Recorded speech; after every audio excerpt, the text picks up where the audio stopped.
Perfecto. Entonces, pues muy buenas tardes y muy buenas tardes a todas, todos quienes nos acompañan. Hoy estamos en una clase más, en una sesión del taller medio urbano vespertino de séptimo semestre en la carrera de arquitectura en la Facultad de Estudios Superiores de Aragón. Y hoy pues tenemos invitado de lujo, nos acompaña Jorge Escobedo, egresado de nuestra máxima casa de estudios de la UNAM. Él tiene maestría en la Universidad de Nottingham en arquitectura y energía y es el jefe de despacho de Taller Híbrido, que es una firma consultora especializada ahorita les voy a decir en todo lo que es especializada, pero sobre todo en temas, no le gusta hablar tanto de sustentabilidad, que era lo que iba a decir, pero sí en cuestiones, digamos, de edificios de alto rendimiento, de eficiencia energética, de bajo consumo energético, de baja huella de carbono, del ciclo de vida de los edificios, entre otros muchos aspectos.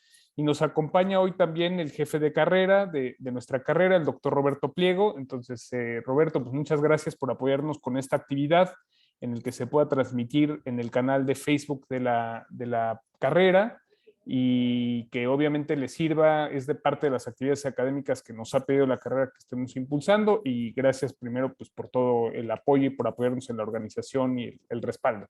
Y Roberto, por favor.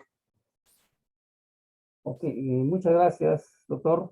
Buenas tardes a todas, a todos. Bienvenido el arquitecto Escobedo, un buen amigo de nuestra carrera, porque comentábamos hace algunos minutos con los jóvenes que habían llegado previamente aquí a esta sesión, que bueno, ya tenemos una buena experiencia trabajando con el arquitecto Escobedo aquí en la FES Aragón, no impartiendo clases, pero sí en el desarrollo de algunos proyectos, y uno muy especial para el edificio de arquitectura. Lástima que la pandemia nos vino a detener, pero está en proceso este proyecto.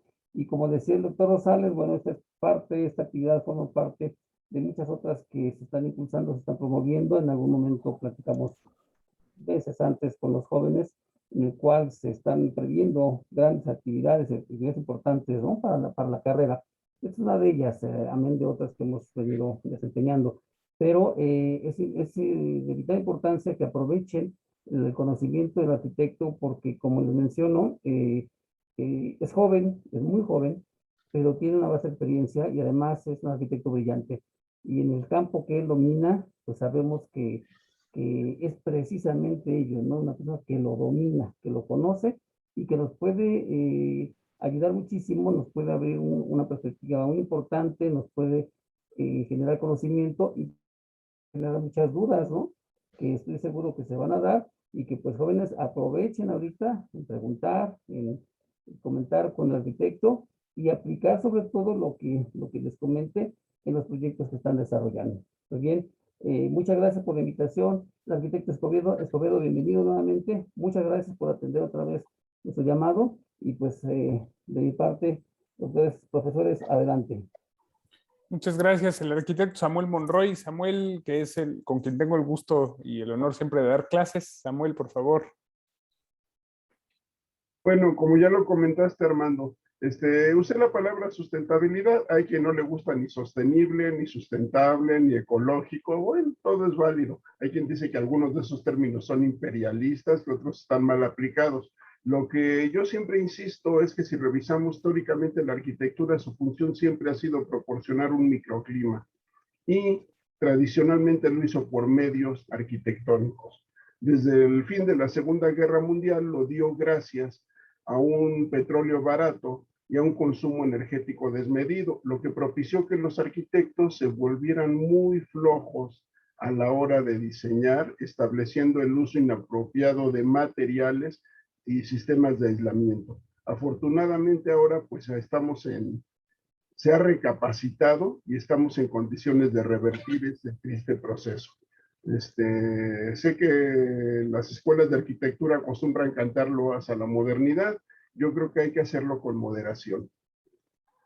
Y pues con eso, pues, bienvenido, maestro. Muchas gracias, Samuel. Bueno, y Jorge, antes de darte la palabra, la conferencia en realidad se llama Edificios de Alto Desempeño, Sostenibilidad, Salud y Bienestar en el Entorno Construido. Entonces, adelante, la pantalla es tuya, van a ser como media hora de exposición para poder tener una etapa de otro tanto, 20 minutos, 30 minutos de retroalimentación con las y con los jóvenes. Y bienvenido, es un gusto tenerte aquí con nosotros. Muchísimas gracias. De entrada, gracias a todos por la invitación. Gracias, doctor Armando, por la invitación. Como siempre, es un gusto colaborar con ustedes, participar en la FES Aragón. Creo que justo una de las cosas que a mí me gusta platicar de la FES es que tienen este enfoque generalmente hacia la innovación, innovación tecnológica, innovación en general. Y me da mucho gusto que estén, pues de alguna manera, involucrando toda esta parte, ¿no? De la sostenibilidad, de arquitectura regenerativa, en general, todo lo que pudiéramos nosotros, de alguna manera, beneficiar al planeta a partir del entorno construido. Y bueno, voy a compartir pantalla, nada más si me pueden decir que ya se ve.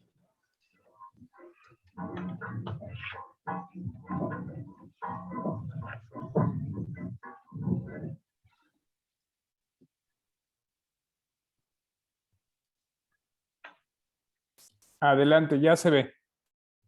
Ok. Muy bien. Bueno, ahí hacían una breve introducción de lo que hacemos en Taller Híbrido. Como mencionaba el doctor Armando, yo llevo una empresa en sostenibilidad que se llama Taller Híbrido. En general nos enfocamos a temas de sostenibilidad, asesoría a las edificaciones, entre ellos certificaciones en sostenibilidad, etcétera, ¿no? Ay, perdón, a ver, nomás un minuto. Perdón, estoy teniendo aquí unos problemas.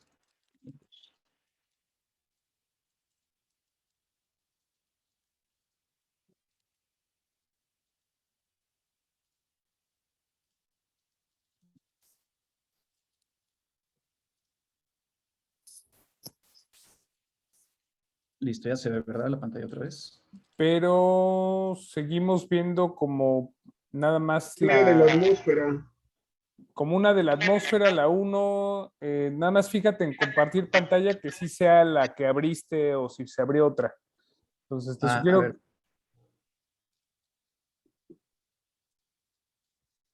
si gustas, deja de compartirla y vuelve a compartir la que desees ya final. Ok, a ver.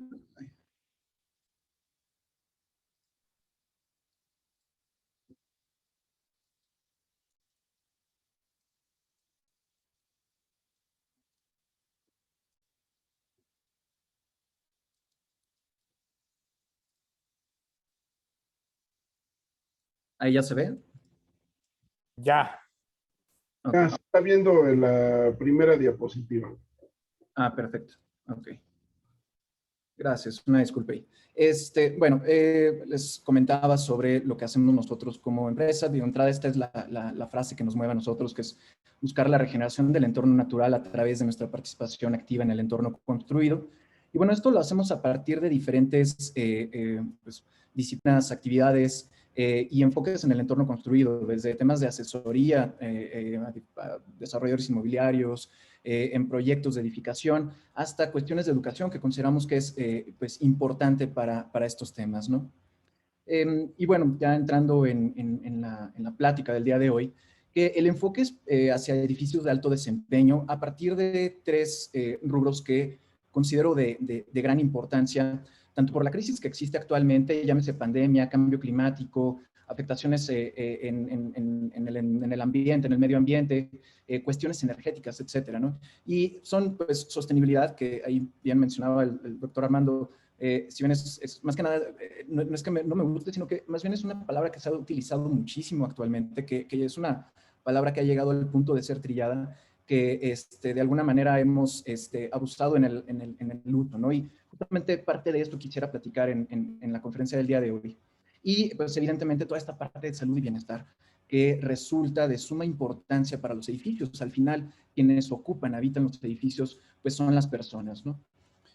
Me gusta mucho iniciar con esta imagen porque nos da una perspectiva de qué tan frágil es el sistema en el que vivimos, el planeta como sistema, Y de entrada esta línea pues azul que se ve aquí es la atmósfera. Si lo comparáramos con una manzana, en escala tendría la misma dimensión o el mismo grosor de la cáscara de una manzana. La atmósfera en sí pues es lo que nos protege del universo y es así, y es también lo que contiene todo lo que sucede a nivel del planeta, ¿no? Pues, en cuestiones climáticas sobre todo. Y bueno, como humanos, como especie humana, hemos ido afectando de una manera incluso desmedida en los últimos años a través de desarrollos urbanos, a partir de emisiones de CO2, a partir de realmente nuestras actividades como seres humanos.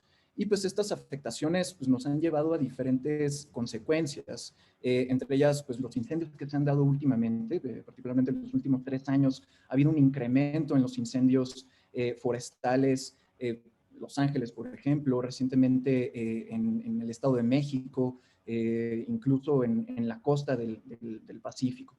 Y pues recientemente, el 30 de septiembre, tuvimos en Querétaro, se tuvieron lluvias atípicas que se están relacionando mucho con esta cuestión del cambio climático. Y bueno, ya llevamos un par de años con el tema de la pandemia, con el COVID, que si nos vamos a la versión oficial de cómo es que surge el coronavirus, pues de alguna manera está relacionada justo con este crecimiento urbano que tenemos como especie humana. De pronto empezamos a ocupar zonas del planeta en las cuales no deberíamos de estar posiblemente viviendo o interviniendo o desarrollando actividades. Empezamos a sustraer, llámese flora, fauna, etcétera, de estas zonas en donde normalmente no estaríamos, o donde no existe donde no están habituadas a recibir a seres humanos.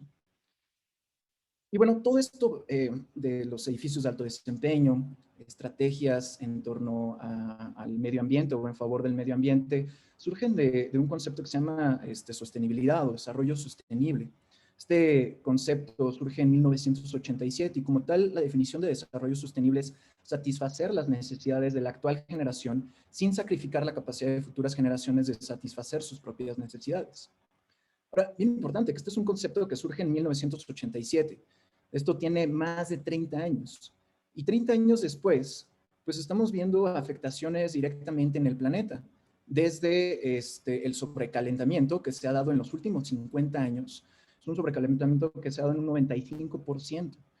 Ahora, si nos enfocamos a reportes, estudios que se han dado a partir de esto, por ejemplo, el reporte de la ONU sobre el cambio climático estimaba en el 2018 que existía la posibilidad de incrementar en 1.5 grados centígrados entre el 2030 y el 2052. Actualmente, el reporte que acaba de salir recientemente en octubre del 2021, ya lo que se predice, lo que se ve ya a partir de los estudios que realizaron, que inevitablemente vamos a llegar a un incremento mayor al 1.5 grados centígrados que se estimaba en el 2018. No solo eso, sino que inevitablemente de las acciones que se implementen, la reducción de ese 1.5 grados centígrados llegaría hasta 1.2 grados centígrados, lo cual era, pues digamos que era el límite al cual estábamos estimando llegar. Y esto es, o sea, llegaremos a estos 1.2 grados centígrados únicamente si implementamos medidas drásticas y de mayor exigencia en la manera en la que no solo estamos construyendo, sino en general en las actividades humanas. Ahora ha habido un aumento en la temperatura global de 1.1 grados centígrados desde el siglo XIX, desde la época postindustrial. Ha incrementado la temperatura en los océanos, la acidificación, ha disminuido el grosor del Ártico, de los hielos, y esto pues ha llevado a que la pérdida de hielo pues, resulte en un incremento de los niveles del mar. Ahora eso es a nivel global, sin embargo a nivel de la Ciudad de México, pues todo el tema de calentamiento global tiene afectaciones directas en la sociedad. Pues de entrada tenemos un déficit del 40% de agua. Esto se estima hacia el 2030. Incluso la Ciudad de México está dentro de las 10 primeras ciudades que podrían llegar al día cero de abastecimiento de este recurso, del recurso hídrico.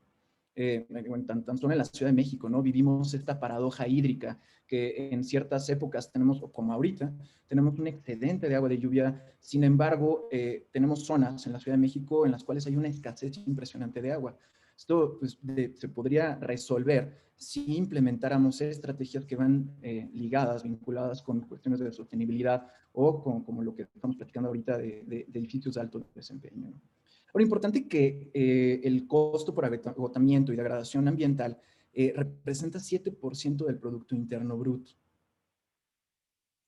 Hay dos personajes actualmente, en la actualidad, que considero que son los más grandes pensadores pues, en torno a esto y definitivamente en otras cuestiones. Uno de ellos es Noam Chomsky, que es un lingüista, filósofo y analista político estadounidense, y la otra es Naomi Klein, que es una periodista, escritora y activista canadiense. Algo muy interesante de estos dos pues, personajes es que llegan a la misma conclusión, que la crisis financiera y climática tienen la misma raíz, y es esta desenfrenada avaricia corporativa que existe, el sistema socioeconómico en el cual vivimos, que está, pues, de alguna manera, completamente motivado por una cuestión económica. Y han surgido movimientos, teorías en torno a esto o a partir de las consecuencias que se han generado a partir de nuestro sistema socioeconómico, que de pronto buscan dar este vuelco completo, ¿no? Uno de ellos, que considero uno de los más importantes y que incluso se ha empezado a implementar en países como Dinamarca y Países Bajos, es degrowth, que como tal, digamos que la traducción podría ser de crecimiento. Ahora, la meta que tiene este nuevo sistema o esta teoría movimiento más bien que se ha estado implementando, es que se transforme completamente la manera en la que nosotros como sociedad o como especie humana percibimos un crecimiento, llevarlo del Producto Interno Bruto como una medida de crecimiento y llevarlo más hacia una cuestión de enriquecimiento cultural y social. Un tema más que pudiera mejorar la calidad de vida de la sociedad. Ahora, algo bien interesante de este movimiento es que considera al concepto de desarrollo sostenible como un oxímoron, es decir, una contradicción, ya que un desarrollo basado en un crecimiento en un mundo finito, pues resulta inherentemente insostenible. Ahora, sostenibilidad en el entorno construido también significa crear espacios saludables, viables económicamente y sensibles a las necesidades sociales. Y algo que ha estado motivando mucho en la implementación de acciones a nivel global, a nivel nacional, incluso en el entorno construido, incluso los programas educativos de diversas universidades ya tienen este nuevo enfoque, es la Agenda 2030. La Agenda 2030 de entrada es un plan de acción mundial que se compone de 17 objetivos de desarrollo sustentable y entró en vigor el 1 de enero del 2016. Estos son los 17 objetivos de desarrollo sustentable que plantea la Agenda 2030. Y particularmente me gustaría enfocarme a uno, al objetivo 3, que es el objetivo de salud y bienestar. Ahora, la salud, según la Organización Mundial de la Salud, se define como un estado de completo bienestar físico, mental y social. Mientras que podríamos definir bienestar como un estado en que un ser u organismo vivo no tiene ninguna lesión ni padece ninguna enfermedad y ejerce con normalidad todas sus funciones. Ahora, a partir de esta idea de salud y bienestar y de diversas pues, cuestiones que sucedieron a través de la historia que ahorita les describiré, pues ha ido transformando el cómo percibimos el entorno construido. No solo eso, sino que además la tendencia global se ha ido transformando a través de las décadas. Mientras que en los 70 se tenía un enfoque hacia la comida, en los 80 comenzó se incrementó el interés o la tendencia global hacia el diseño, el urbanismo. En los 90 hubo un incremento en el enfoque hacia la tecnología e innovación, así como en la edificación sostenible. Recientemente, en los 2000, inició todo este enfoque hacia la salud y bienestar, hacia un incremento en la calidad de vida que se tenía dentro del entorno construido y pues en general en la sociedad. ¿Por qué surge este interés? Bueno, definitivamente por diversas cuestiones, pero a partir definitivamente del porcentaje de tiempo que pasamos en espacios interiores. Ahora, las personas en las áreas urbanas, y bueno, esto evidentemente pre-COVID, pasan entre el 80 y el 90% de su tiempo en espacios interiores. Alrededor del 92% generalmente se maneja. Ahora, tomando esto en consideración, no debería de sorprendernos que en los edificios enfocados hacia las oficinas, el 90% del costo total de un edificio de oficina durante su ciclo de vida se concentra en la parte de recursos humanos, en salarios y beneficios. Si se hiciera una distribución de los costos, tan solo 1% se presenta en el diseño y construcción. Generalmente la forma en la que construimos o diseñamos o planteamos todo un presupuesto en torno a los proyectos tiende a enfocarse más hacia este costo inmediato inicial, o sea, la parte de diseño y construcción. Ahora, en los años 70 más o menos se da una crisis energética. Con esto surge un concepto que se llama el edificio enfermo. Un estudio de la Organización Mundial de la Salud en 1984 sugería que el 30% de los edificios nuevos y remodelados eran la causa de las afectaciones de salud por la mala calidad del ambiente interior que se tenía. De nuevo, y debido a la crisis en los años 70, la crisis energética, se redujo la cantidad de volumen exterior que se utilizaba para ventilar en los edificios. La falta de renovación del aire exterior incrementa notablemente las molestias y problemas de salud de los ocupantes. Hay una analogía que a mí me gusta hacer para entender cuál es la importancia de esta renovación de aire constante y sobre todo el ingreso de aire exterior. Imaginemos que tenemos un vaso con agua y a ese vaso con agua le damos un trago de agua, hacemos buches y lo regresamos. Y luego se lo pasamos al compañero de al lado y ese mismo compañero le da un trago, vuelve a regresar con buches y así se lo van pasando entre todos. Es un poco lo que sucede al no ingresar aire exterior en un espacio interior. Nos estamos respirando lo que exhala el resto de la gente que está habitando este espacio. Pero como consecuencia de esto y con el objetivo de plantear estrategias que pudieran modificar la manera en la que habitamos los espacios, surge un nuevo concepto, que es del edificio sano.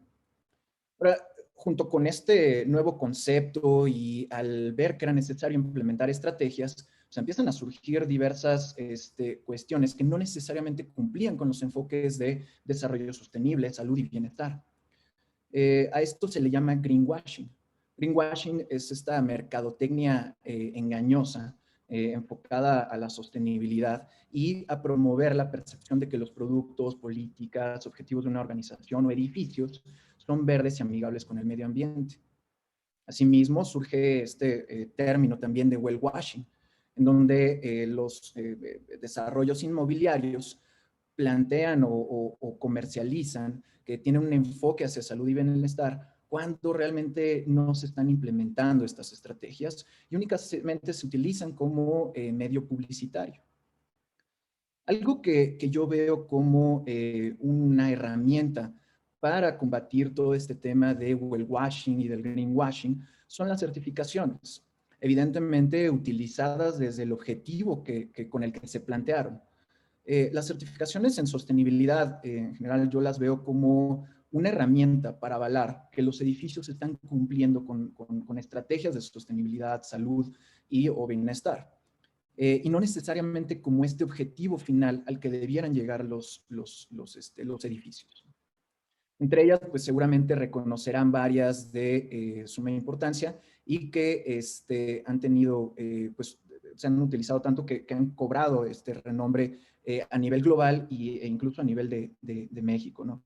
Entre ellas, pues por ejemplo, LEED, que es una certificación que maneja, que trata de manera holística el diseño, construcción y operación de los edificios. La certificación WELL, que tiene un enfoque completamente hacia la salud y bienestar.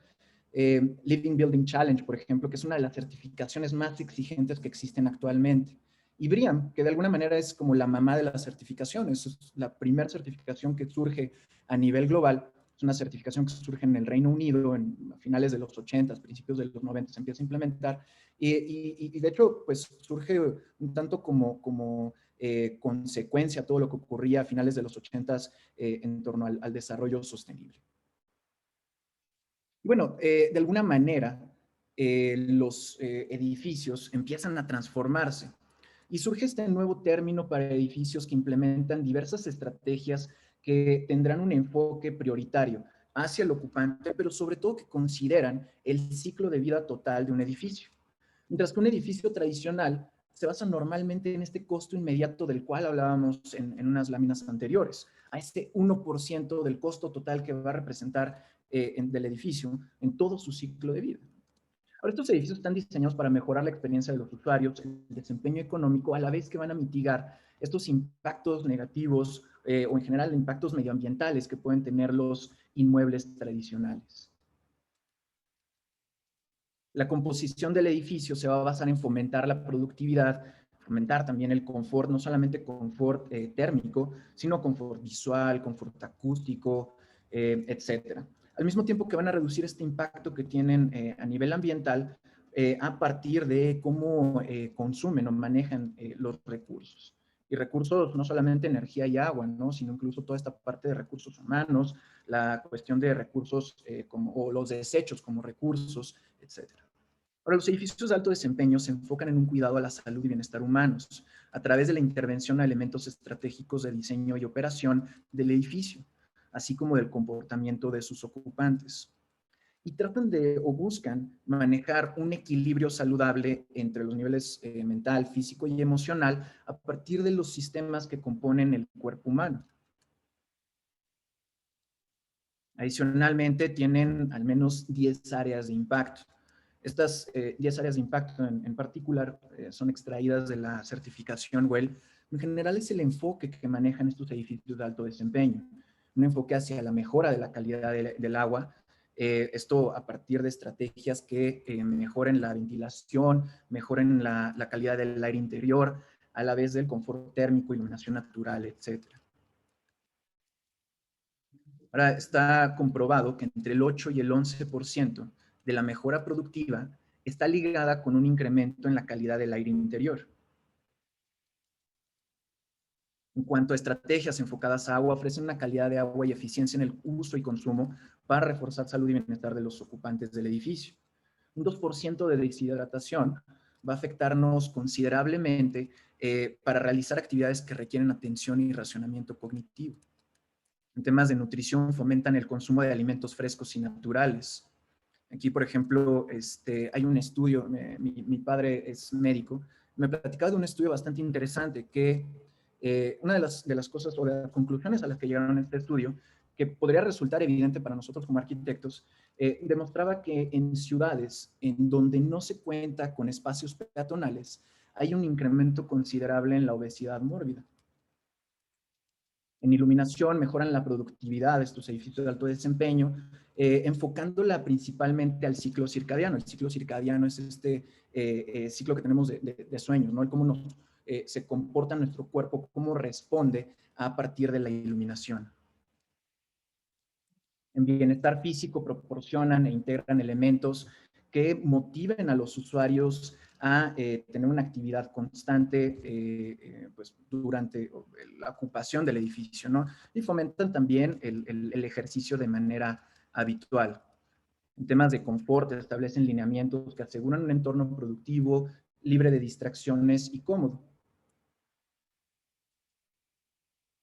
Y en bienestar mental, pues a partir de estrategias como por ejemplo la biofilia,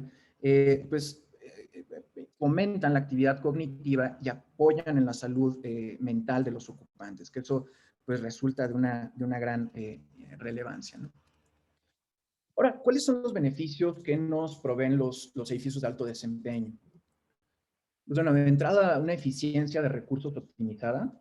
Esto, pues, debido a que el uso de los recursos finitos de la Tierra, usan los recursos finitos de la Tierra de una manera responsable, sin poner en riesgo la capacidad de futuras generaciones de poder utilizarlos, ¿no? Esto va muy alineado con este concepto del desarrollo sostenible. Mejoran notablemente la experiencia del ocupante. Esto a partir de estrategias que tienen un enfoque hacia la salud humana, el bienestar, la comodidad, en cada aspecto del diseño.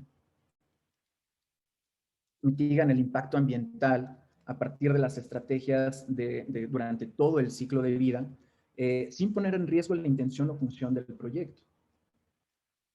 Cuentan con una resiliencia integrada. Esto, pues, de alguna manera es integrar la capacidad de los edificios, en general cualquier espacio dentro del entorno construido para adaptarse a condiciones cambiantes. Entonces, imaginemos que diseñáramos edificios que van a responder al inevitable calentamiento global o al cambio climático o las inclemencias del tiempo, que diseñemos edificios que estén preparados para este cambio que se va dando en el sistema en el cual vivimos, ¿no? Y pues evidentemente cuentan con un desempeño económico mejorado. Esto pues a partir de un rendimiento financiero más alto que el de un edificio tradicional, evidentemente derivado de las estrategias que plantean.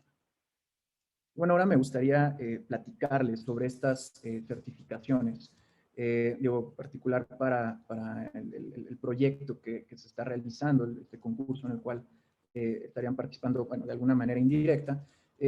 Considero que el conocer sobre estas certificaciones y sobre las estrategias que plantean permitiría un diseño optimizado, llámese para cuestiones de eficiencia energética, temas de uso eficiente de los recursos, sostenibilidad en general, ¿no? Y particularmente salud y bienestar. Bueno, como platicábamos al inicio, una de las certificaciones más conocidas actualmente en el mundo es la certificación LEED. Significa Leadership in Energy and Environmental Design. Y les dejo la página aquí por si gustan consultar mayor información al respecto. En lo personal les recomiendo que revisen las estrategias que plantean. La certificación se maneja a partir de prerequisitos y créditos. Los prerequisitos son obligatorios, entonces se tienen que cumplir para poder obtener la certificación, y además cuenta con créditos, que esos créditos son los que van otorgando los diferentes niveles de la certificación. Concentra todas las estrategias en 9 categorías principales, cada una con un enfoque, pues sí, muy particular, pero que a la vez maneja trata de manera holística la implementación de estrategias para cada una de estas áreas de impacto, ¿no? Y bueno, estos son los niveles que se pueden obtener de la certificación.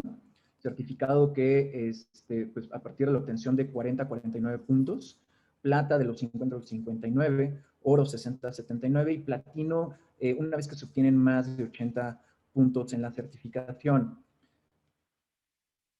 Ahora, esta certificación pues se subdivide de alguna manera en 5 tipologías diferentes de certificación. La primera, la de BDC, tiene un enfoque hacia la construcción, diseño, construcción de edificios nuevos. La de IDC tiene un enfoque hacia el desarrollo de espacios interiores. Está la de operación y mantenimiento, la de desarrollo de barrios y la de casas.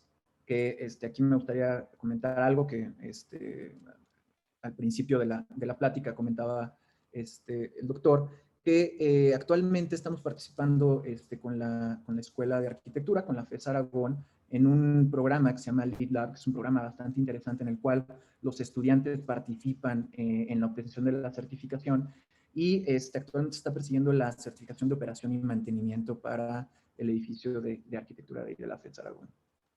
Ahora, ¿cómo está dándose la certificación LEED en México? Pues de entrada, somos el 8º lugar en proyectos LEED a nivel mundial. Los proyectos que se tienen actualmente en certificación pues son bastante considerables.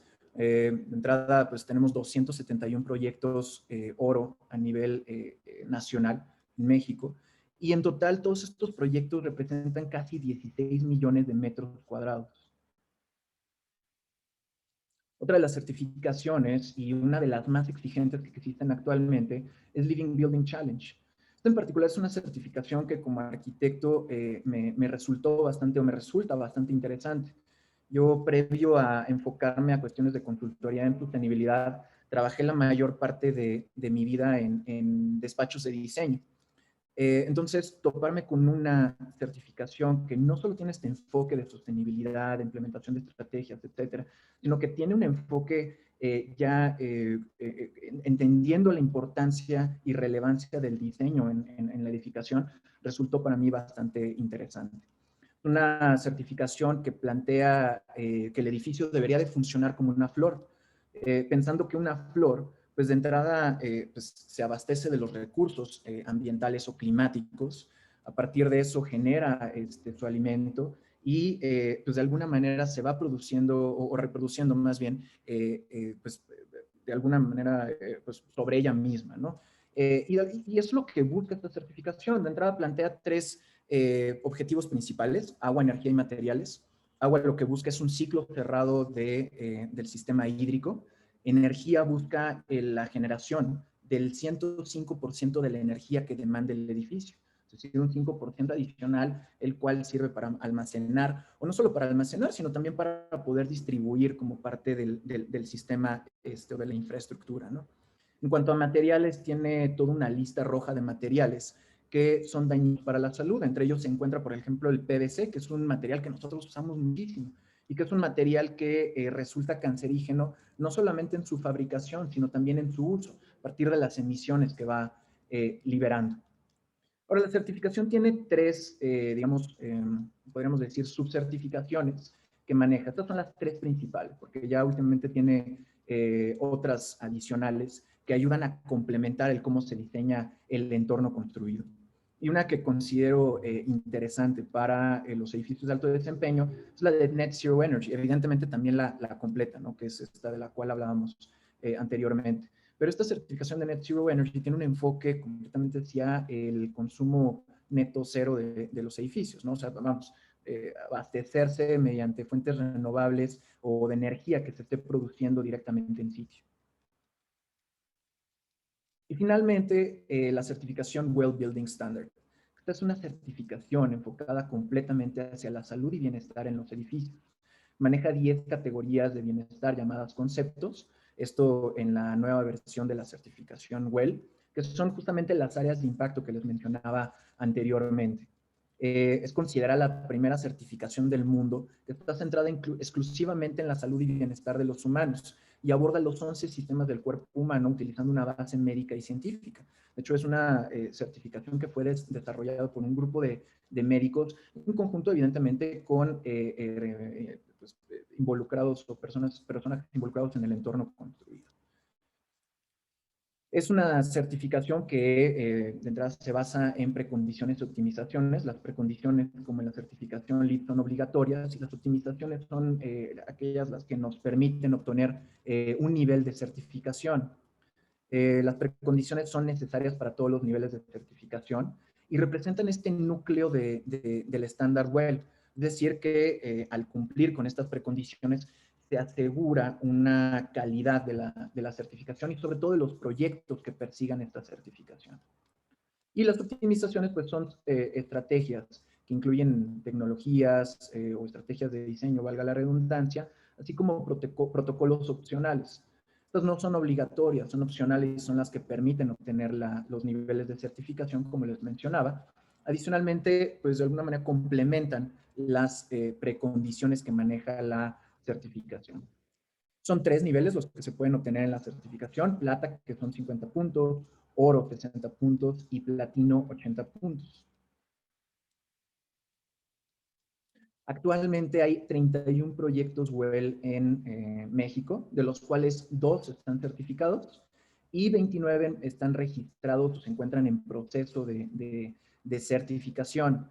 Estos proyectos se encuentran, bueno, certificados se encuentran en Querétaro, me parece, y en Monterrey, en Nuevo León. Sin embargo, pues bueno, han surgido diversos proyectos en diversas partes del mundo actualmente.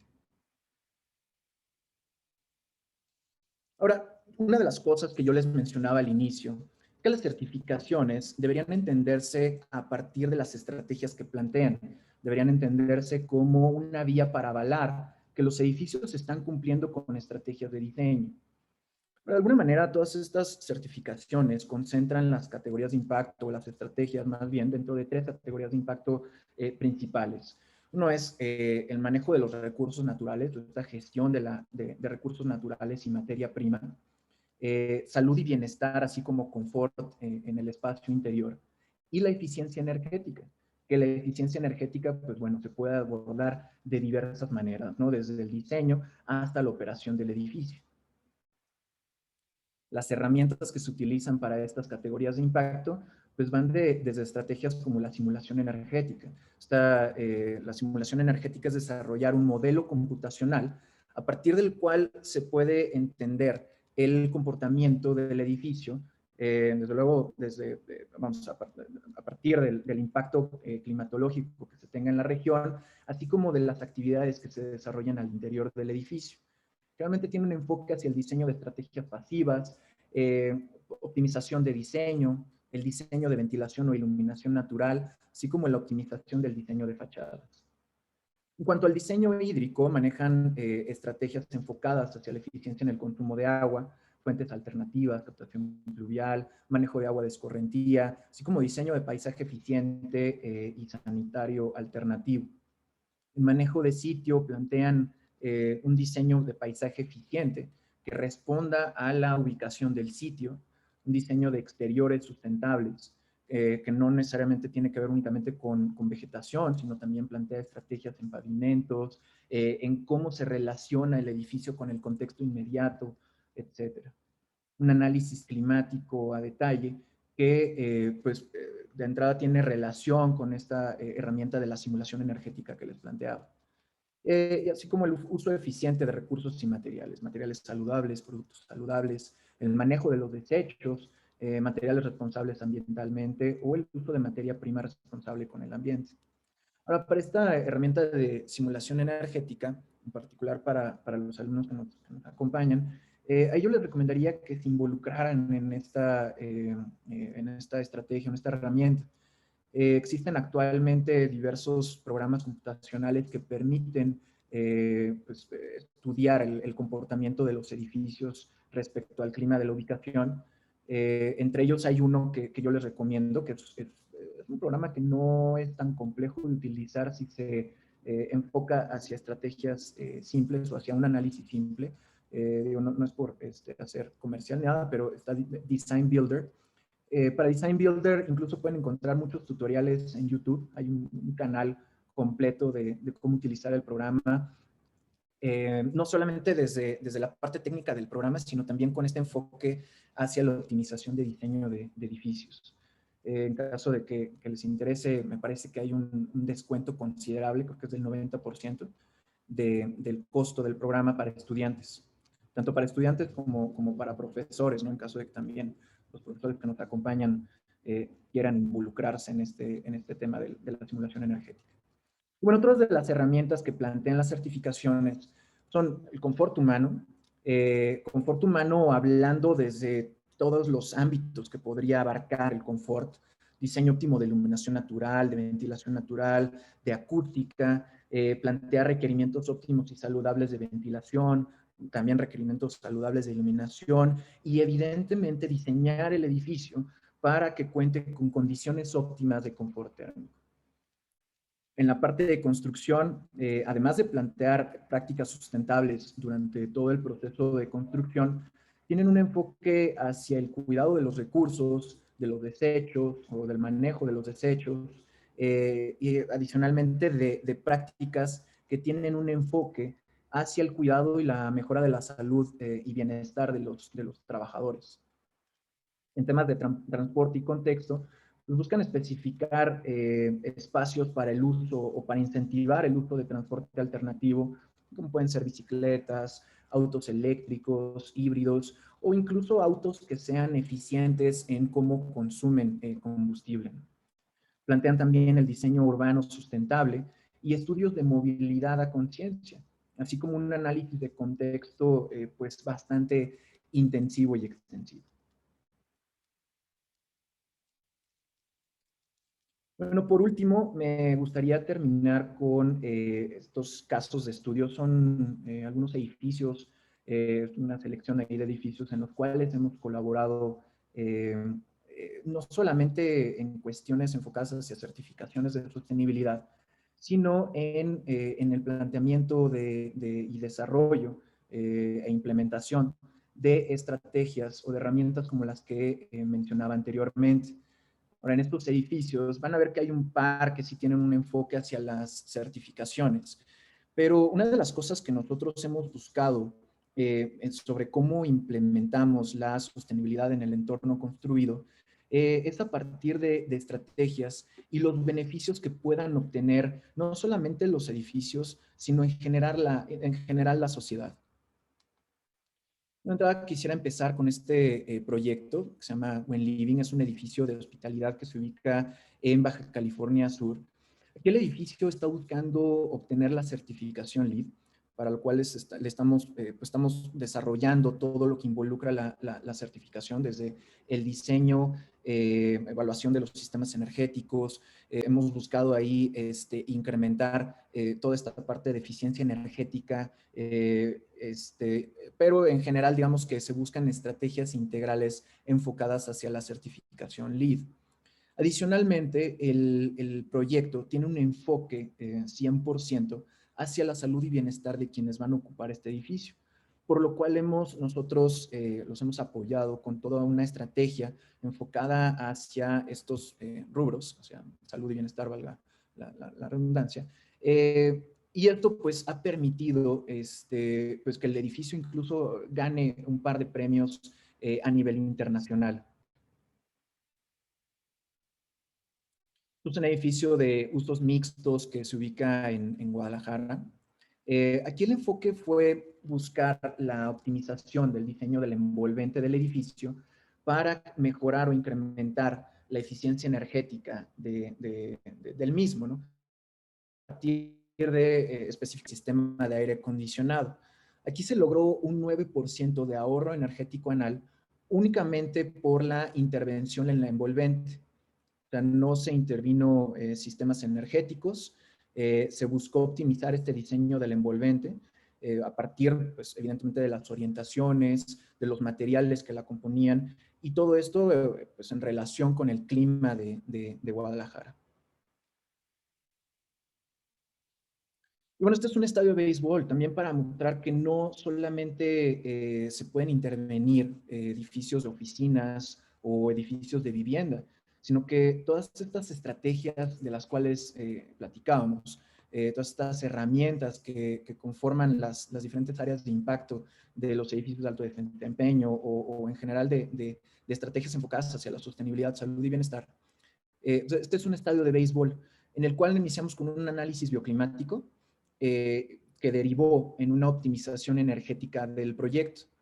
Este análisis bioclimático fue primero entender cuál era el comportamiento del edificio respecto al clima, de qué manera impactaba de manera estacional a lo largo de todo el año el clima en el edificio, particularmente para los horarios en los cuales se iba a utilizar y para mejorar la experiencia de los habitantes, o bueno, de los ocupantes de este edificio.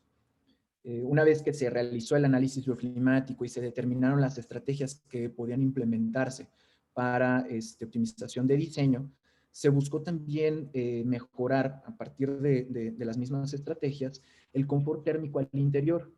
Esto inevitablemente derivaba en una optimización del sistema de aire acondicionado. Aquí se logró un 12% de incremento de eficiencia energética durante todo el año. Y este es otro proyecto, una escuela de atletismo, está ubicado en La Malinche, y fue un estudio muy similar al que se realizó para el estadio de béisbol. Sin embargo, aquí la diferencia es que el edificio pues, tenía un enfoque primero de escuela, por lo cual era importante implementar estrategias no solamente de confort térmico, sino también de confort lumínico, a la vez que se buscó la optimización de diseño del proyecto derivado de un análisis bioclimático que se desarrolló. Ahora aquí esto resultó más en una optimización del sistema de calefacción, que permitió un 18% de incremento en eficiencia energética anual. Finalmente, un aeropuerto en el cual estamos participando. Este aeropuerto está buscando la certificación LEED, específicamente para el edificio terminal. Y aquí nosotros estamos participando con dos servicios que buscan la certificación.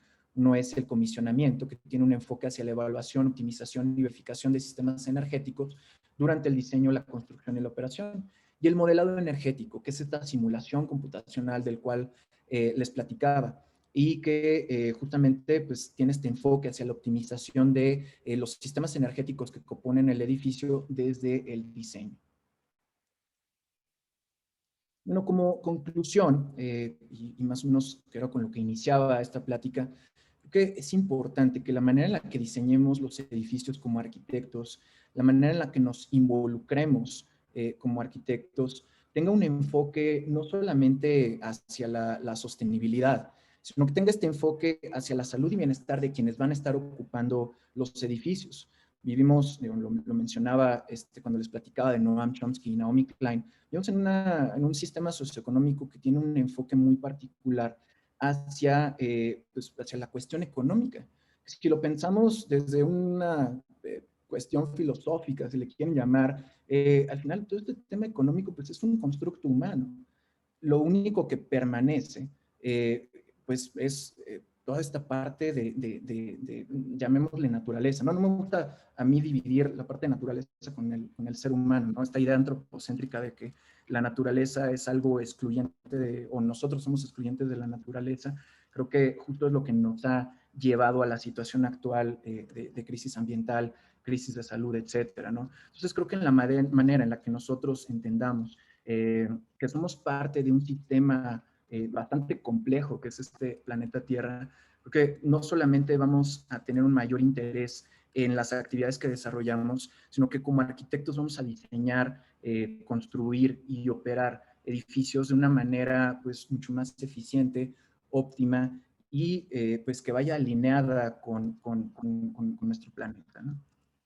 Y bueno, cualquier cuestión adicional de lo que quisieran revisar, pues aquí está mi correo y está el correo también de Taller Híbrido. Y bueno, con esto terminaría la plática. Muchas gracias a todos.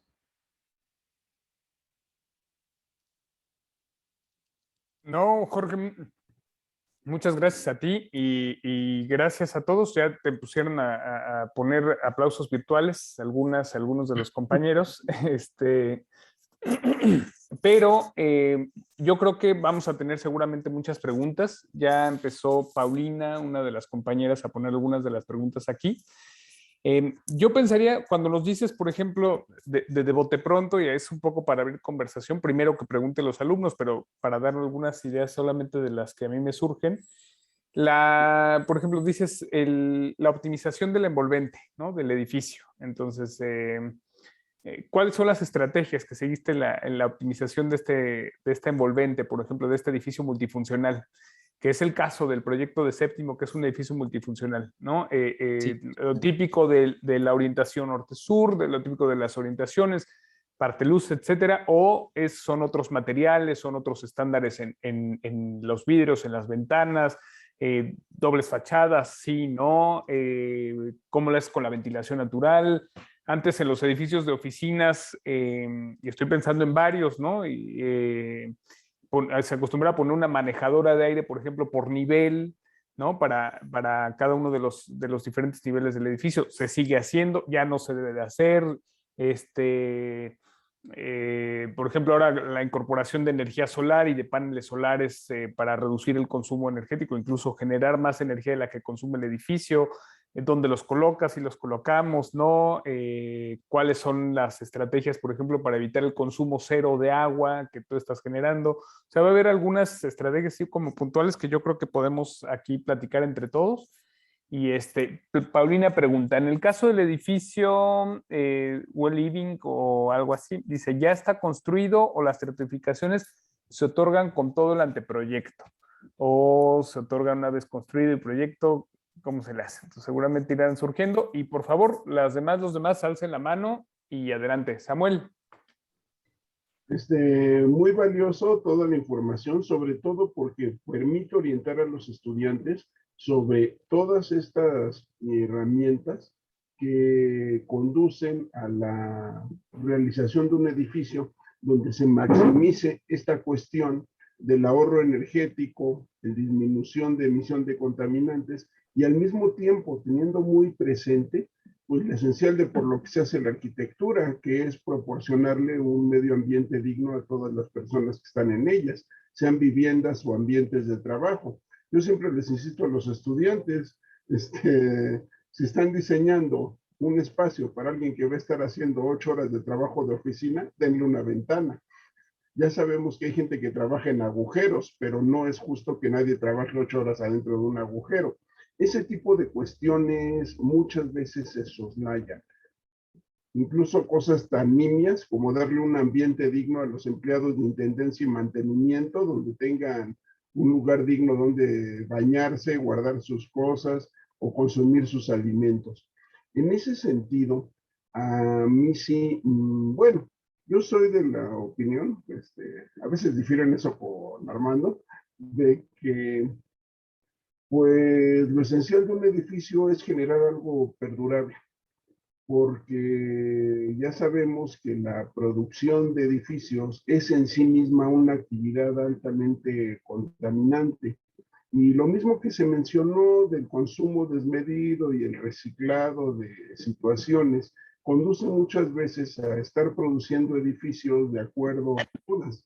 Espero que todos estos puntos del respeto al medio ambiente, ah, bueno, iba a decir afortunadamente el medio ambiente nos está haciendo que no lo veamos como moda, pero pues bueno, yo creo que ahorita ya negar la destrucción del hielo en la Antártida y el Ártico o esas cosas, creo que ya nadie en su sano juicio lo puede negar. Y desde ese punto de vista, pues qué bueno que todo esto se conozca, se aplique, y no por una cuestión de que esté en la ley, sino porque sea un aspecto de conciencia de todos los involucrados en estas actividades. Ojalá lo tuvieran también en las escuelas de ciencias políticas.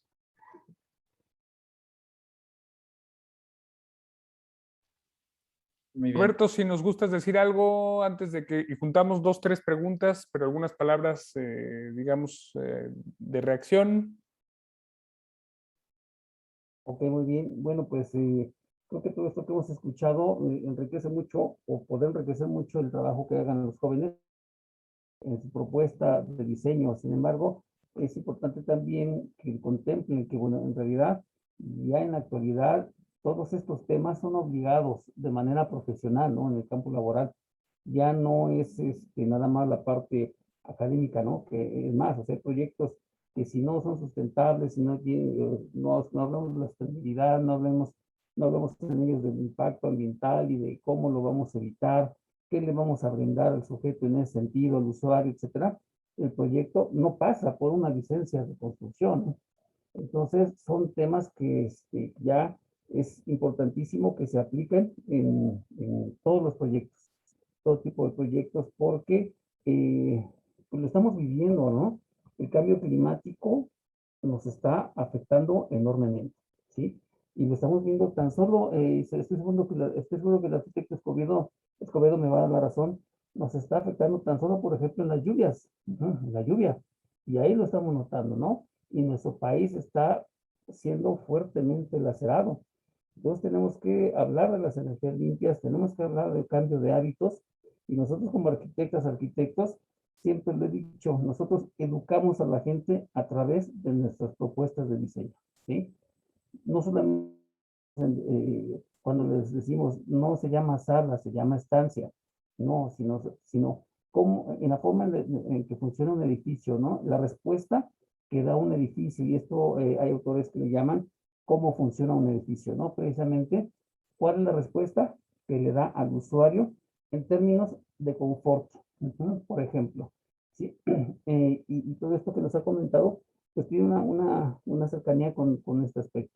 Entonces, habrá que haberlo aplicado, ver la creatividad de los jóvenes, las alumnas, y aplicarlo, ¿no? En sus propuestas de este semestre y en adelante, ¿no? Porque ya en todo tipo de actividades lo piden. Los concursos de arquitectura, todos lo piden. Sus compañeros de octavo semestre acaban de participar en un concurso precisamente que convocó el Colegio de Arquitectos y fue parte fundamental de estos temas para desarrollar. Salimos muy bien librados y ahora 5 de esos proyectos se van a presentar en un congreso nacional del tema, ¿no? Entonces, debido a la calidad de los mismos. Entonces, hay que retomar todos estos temas de manera muy, muy, muy importante.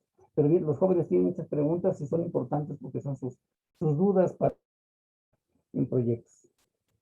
Muchas gracias.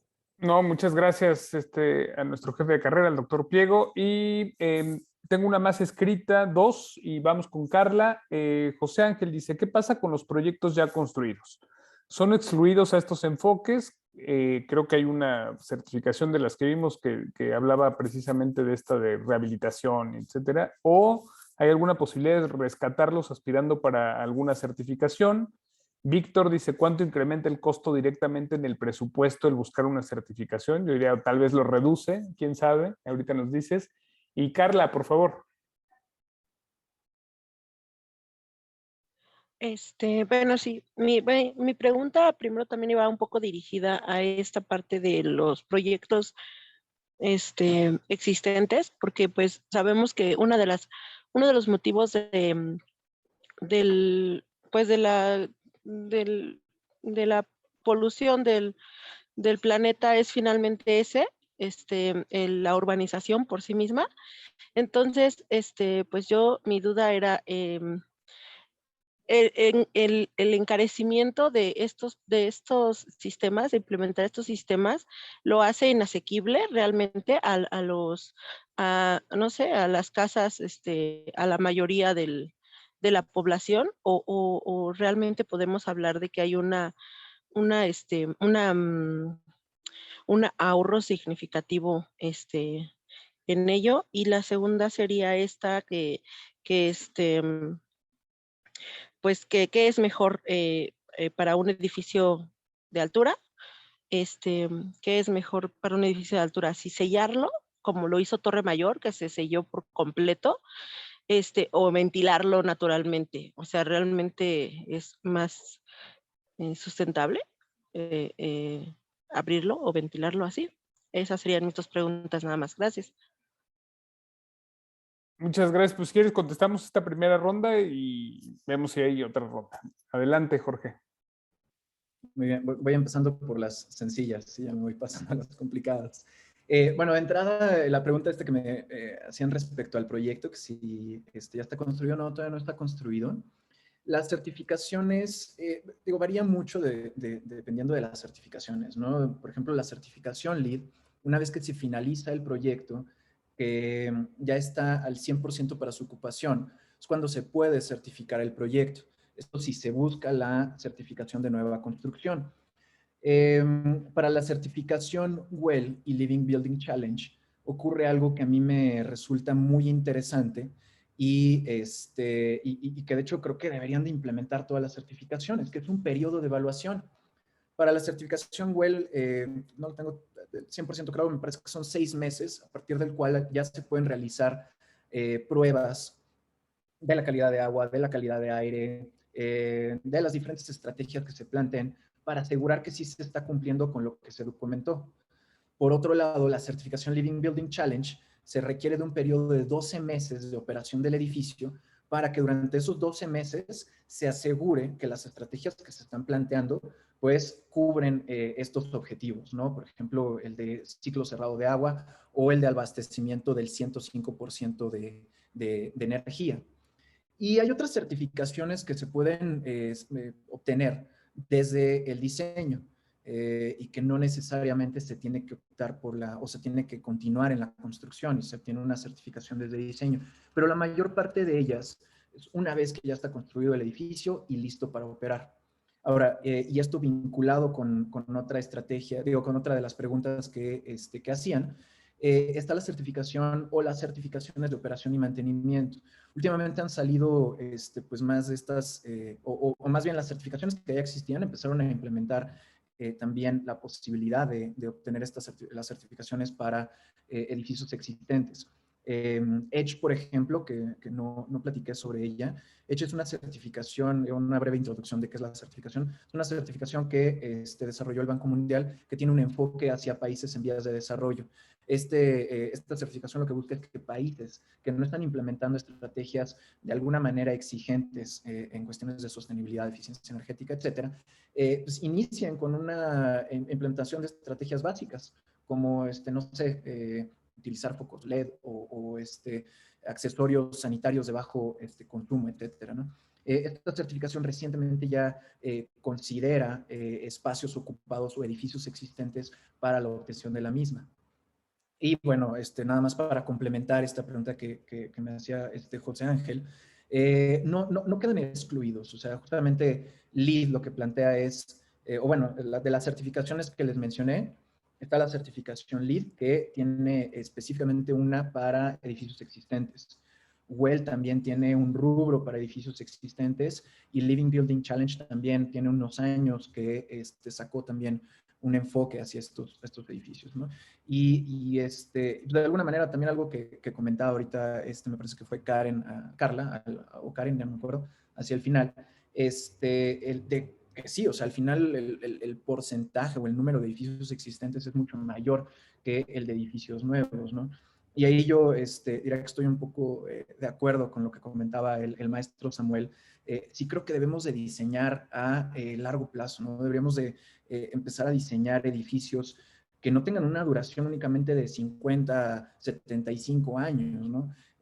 Yo tampoco pienso en esta permanencia de las edificaciones, pero sí que debemos de empezar a conceptualizar edificios que puedan transformarse, que respondan a lo que comentábamos de resiliencia, ¿no? Y justamente, o sea, recientemente platicaba con un colega, ¿no? Hablábamos justo de la cuestión del sistema socioeconómico en el que vivimos, que tiene un enfoque hacia el consumo, hacia la acumulación de capital, bla, bla, bla, ¿no? Pero esta parte de consumo que resulta pues de gran relevancia para lo que está sucediendo actualmente en cuestión de cambio climático, sostenibilidad, etcétera. Los edificios, la manera en la que diseñamos edificios, es en sobre este mismo eje de consumo. Tan solo, digo, a mí me ha tocado en edificios donde he vivido, edificios que he habitado, que supuestamente son nuevos, que por ejemplo ahorita con las lluvias pues empiezan a presentar problemas de infiltraciones o de una mala calidad de los materiales, de los pavimentos, etc., etc., etc., ¿no? Entonces, sí definitivamente debemos de diseñar con una mayor conciencia y dejando de lado el costo inmediato que tienen los edificios, considerando de nuevo que el costo pues se va a prolongar a todo el ciclo de vida de los mismos, ¿no? Y aquí me gustaría pasarme a la pregunta que hacía Víctor, ¿no? De cuánto incrementa el costo directamente en el presupuesto de buscar una certificación. Pues va variando, esto inevitablemente, ¿no? Depende muchísimo de los proyectos, pero el costo puede incrementar entre, me parece que es 0.8% y hasta un 8% para edificios existentes. Ahora, esto bien importante, este incremento en costo es si se plantean los edificios desde un inicio bajo estas estrategias. Y entonces el incremento por perseguir las certificaciones de este porcentaje. Pero algo que sucede comúnmente aquí en México es que los edificios comienzan a buscar la certificación una vez que inician la construcción del proyecto.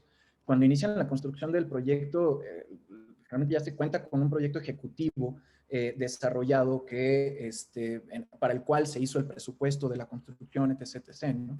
Entonces, si no se están planteando estrategias desde la parte conceptual del desarrollo de un proyecto, inevitablemente ese costo inicial, y me refiero inicial de la construcción, de diseño y construcción, pues se va a ir por las nubes, ¿no? Entonces, o sea, de entrada, idealmente, las certificaciones se deben de considerar desde una etapa muy temprana del proyecto, desde esta parte de conceptualización, ¿no? Y ahora, digo, aquí yo me remontaría a lo que comentaba en la conferencia, ¿no? Tenemos que pensar en los proyectos a partir de su ciclo de vida, no solamente en este costo inmediato. Y entonces, si consideramos que el costo de un edificio comprende, pues, los 75 años que dure, 80 años o 100 años, pensemos, pues entonces el costo va a decrecer significativamente, va a disminuir significativamente, porque vamos a tener un diseño vamos a tener un edificio que se desempeña de una manera más eficiente en cómo utiliza sus recursos, en cómo lo utilizan los ocupantes o los habitantes del mismo. Se vuelven edificios que tienen este combate hacia la obsolescencia, ¿no? Edificios que ya no se vuelven obsoletos. Seguramente conocen este término de obsolescencia programada, ¿no? Que todos los iPhones están diseñados de alguna manera bajo este concepto de obsolescencia programada, ¿no? Entonces, los edificios, pues, de alguna manera, deben minimizar estos efectos, ¿no? de obsolescencia. Y no sé si se me fue por ahí. Bueno, y la pregunta que me hacía el doctor Armando, Pero, que justo...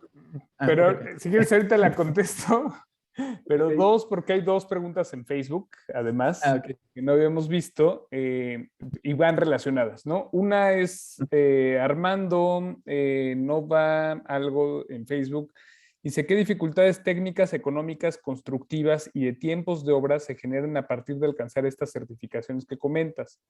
¿Y cuáles serían los retos a vencer con la escasez de recursos en un tiempo a futuro para este tipo de proyectos y certificaciones? Y después nos dice nuestro colega, el arquitecto Aldo Padilla, dice, según Brian Edwards, la industria de la construcción es una actividad no sostenible, ya que consume aproximadamente el 50% de los recursos del planeta, madera, tierra agrícola, agua, etcétera. Aquí hablábamos el otro día en clase hasta de la grava, ¿no? O sea, el impacto que tiene la minería para la obtención de grava, cemento, entre otras cosas. Y dice, por lo que es importante considerar este tipo de acciones en beneficio de nuestro planeta y sus seres vivos. Entonces, no sé si la dificultad técnica, materiales, y ahora en el proyecto de los compañeros de séptimo, ¿qué materiales, qué estrategias? Por favor, Jorge, gracias. Sí, ya estaba hablando yo con el micrófono apagado. Bueno, de entrada, dificultades. Yo les diría que las dificultades se presentan más a nivel de la interacción humana que de el edificio mismo, que del desarrollo del proyecto mismo. Realmente las dificultades técnicas, pues, podrían depender más que nada de cada una de las disciplinas, de conocimientos, de curva de aprendizaje, justo de pasar de edificios tradicionales a edificios de alto desempeño, ¿no? Y edificios de alto desempeño, planteo edificios que persigan certificaciones o que únicamente se vayan por la implementación de estrategias.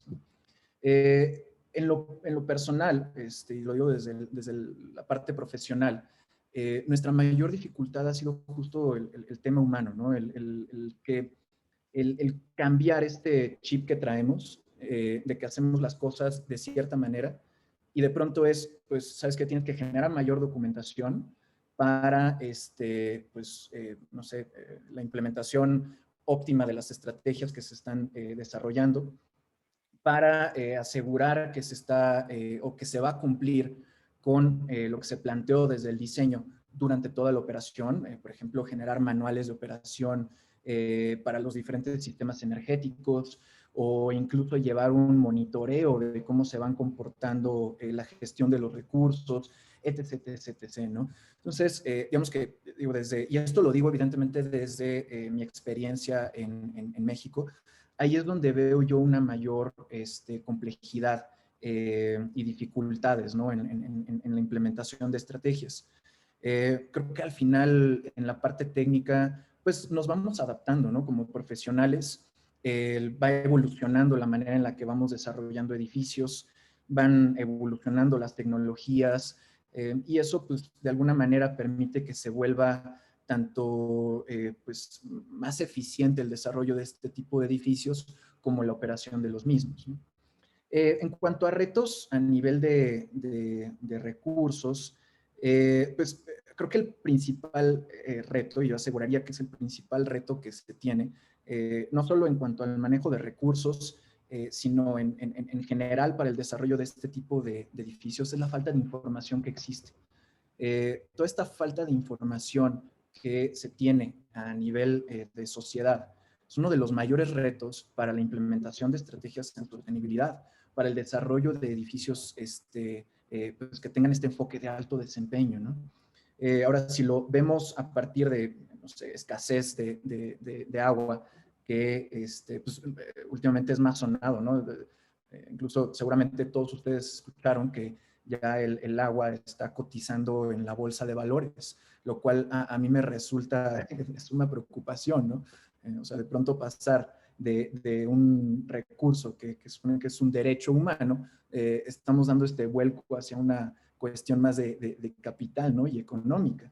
Entonces, yo como veo vamos, el reto a partir del escenario que estamos viviendo de escasez o de crisis energética. Entonces, implementar estas estrategias que sí pudieran representar un costo significativo a nivel de edificios nuevos o de vivienda nueva, que ahí ya me acordé de otra pregunta que se me fue a responder.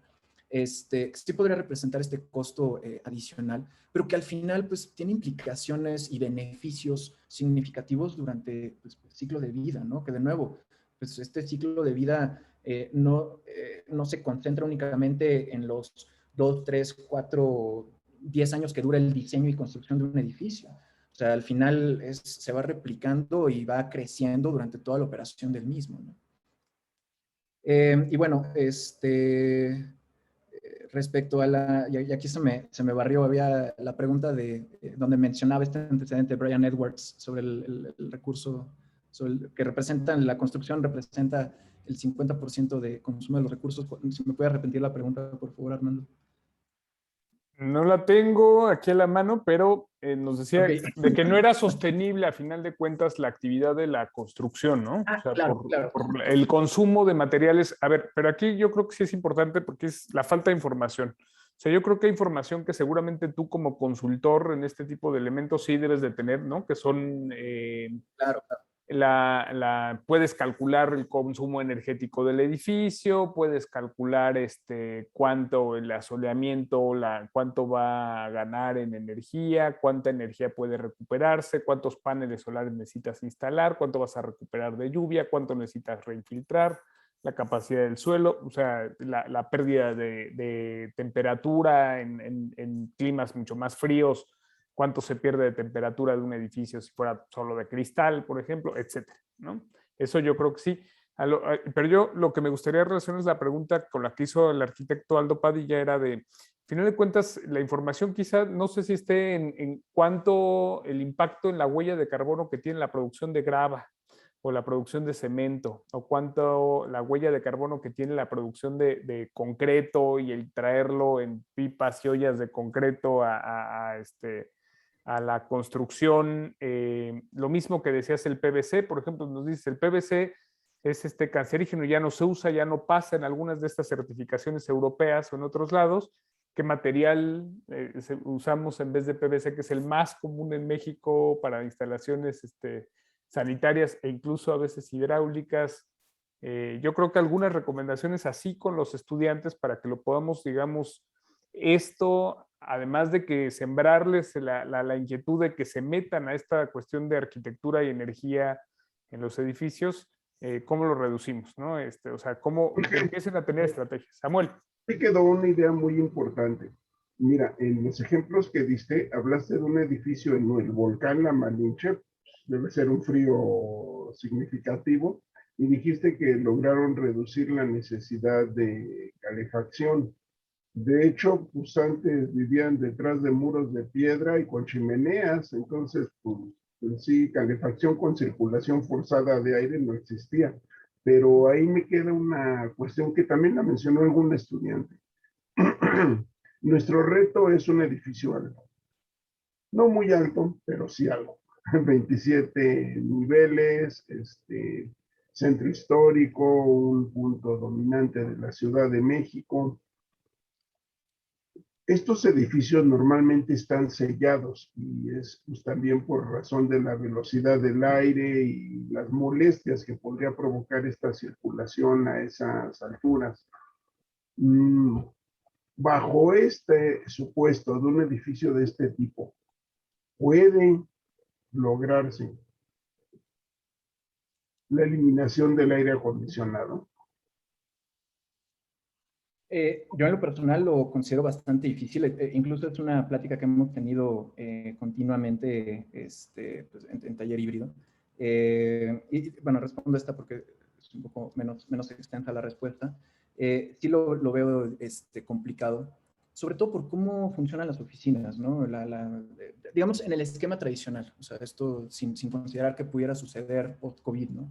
Pero en el sistema tradicional, pues tenemos computadoras, tenemos gente, tenemos etc., que un diseño de ventilación natural de pronto se vuelve ineficiente para pues cumplir con condiciones de confort térmico y pues de tasas de renovación de aire, ¿no? De ahí que pues existan estos sistemas de acondicionamiento.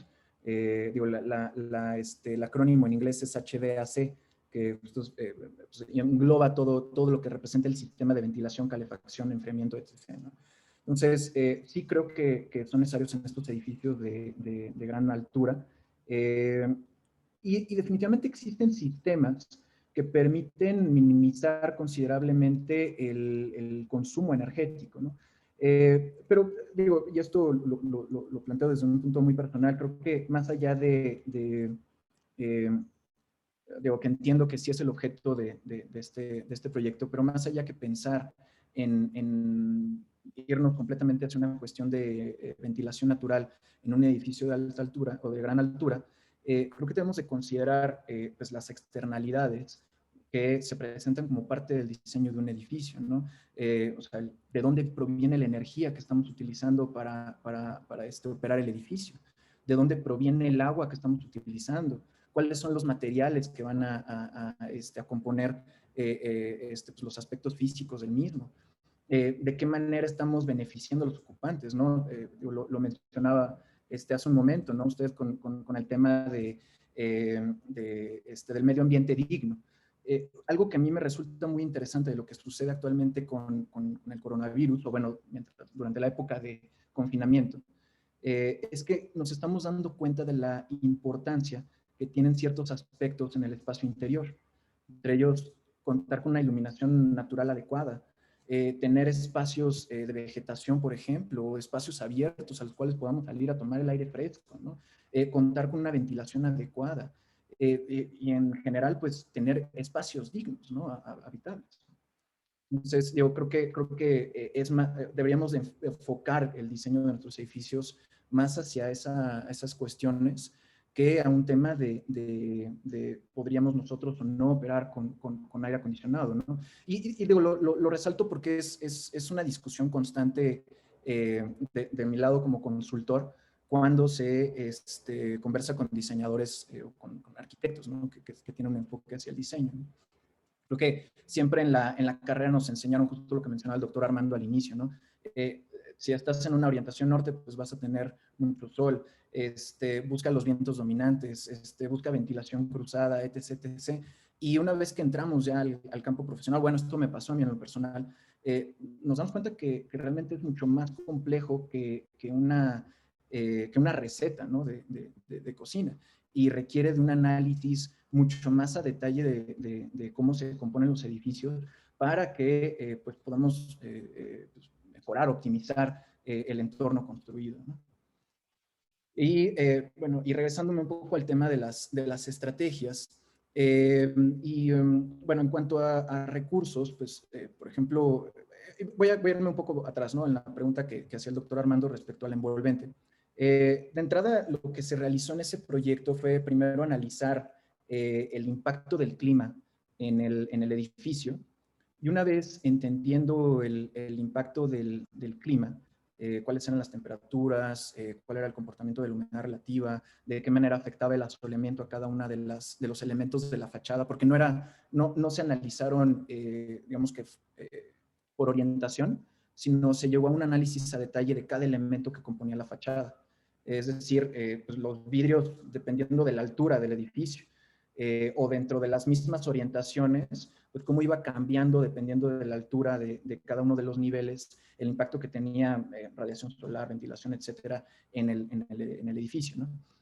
Aquí en este caso, mencionaba que era un edificio mixto, los primeros niveles estaban enfocados hacia la parte residencial, ahí sí se contaba con ventilación natural, entonces incluso se hizo un análisis de fluidos, de dinámica de fluidos, que se llama CFD, en donde se evaluaba cómo iba llegando el viento al edificio, cómo chocaba con la fachada, cuál era la temperatura a la que llegaba en la zona de las edificaciones, de las viviendas, perdón, a partir del impacto de las edificaciones vecinas, ¿no? Y eso pues nos ayudó primero a determinar si era factible la implementación o el uso de ventilación natural en los departamentos, y segundo, de qué manera optimizar cada uno de los elementos que componía ya la parte de oficinas, que esta sí era pues, hermética y contaba con todo un sistema de aire acondicionado, ¿no? El analizar cada uno de los elementos del envolvente nos permitió no solo reducir el consumo energético en cuanto a iluminación y aire acondicionado, sino que además nos ayudó a reducir los costos que tenía el proyecto, costos inmediatos de construcción, por la implementación de vidrios más eficientes, por ejemplo, o por el uso de aislamiento térmico en los muros. Entonces, al evaluar cada uno de los elementos, pues nosotros podíamos, o bueno, lo que resultaba de esto era que no todas las ventanas dentro de una misma orientación requerían del mismo tratamiento, ¿no? O requerían ser vidrios eficientes, con un SHGC alto, con U bastante bajo, con un valor U bastante bajo, etcétera, ¿no? Sino que de pronto, pues podíamos utilizar en algunas zonas vidrio que fuera menos eficiente, por llamarle de alguna manera, ¿no?